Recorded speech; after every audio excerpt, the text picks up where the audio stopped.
नमस्कार। An option पर एक बार फिर आप सबका स्वागत है। मित्रों, आज हम एक्सरसाइज 1.5 का क्वेश्चन नंबर 6 को सॉल्व करने वाले हैं। Question number 6, let U be the set of all triangles in a plane if A is the set of all triangles with at least one angle different from 60, what is complement of A. हमें complement of ए यानी ए dash को find करना है।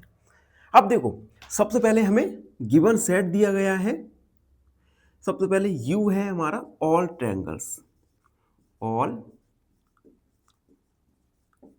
Triangles.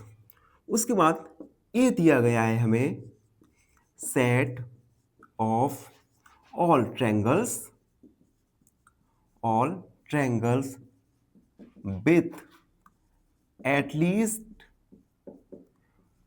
one angle different from 60 degree. ये set ए दिया गया है, इसे समझते हैं। देखो, मान लो एक ट्रायंगल है, ठीक।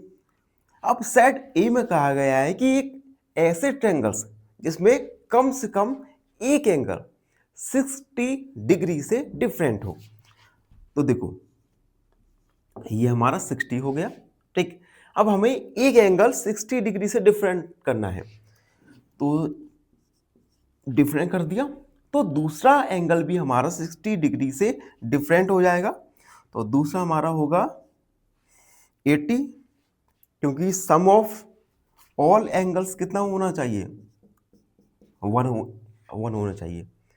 अगर एटलीस्ट एक एंगल 60 डिग्री से डिफरेंट होगा तो दूसरा एंगल भी 60 डिग्री से डिफरेंट होगा, ठीक। तो अब हमें इसका कॉम्प्लीमेंट निकालना है, यानी ए डैश को फाइंड करना है। ए डैश क्या होगा, set of all triangles with at least no angle different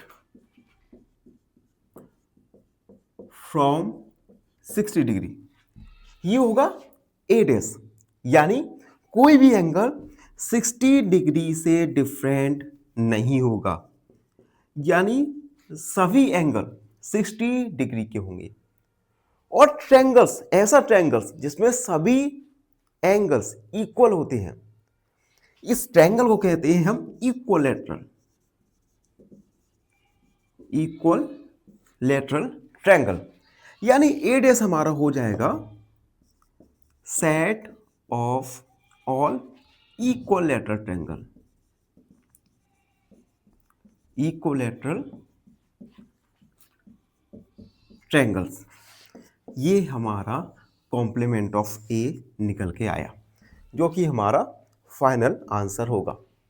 तो ये था क्वेश्चन नंबर 6 का सॉल्यूशन। आई होप आप सबको अच्छे से समझ आ गया होगा। फिर भी कोई डाउट है, कोई भी क्वेरी है, तो उसे कमेंट सेक्शन में लिखना ना भूलें। धन्यवाद, हमेशा प्रसन्न रहें। फाइनली एक क्वेश्चन पूछूंगा आपसे। क्वेश्चन है, if A equal 1, 2, 3, 4, 5 and set B equal 2, 4, then B is option A proper subset of A, option B equal to A, या option C disjoint from A. इस क्वेश्चन का आंसर कमेंट सेक्शन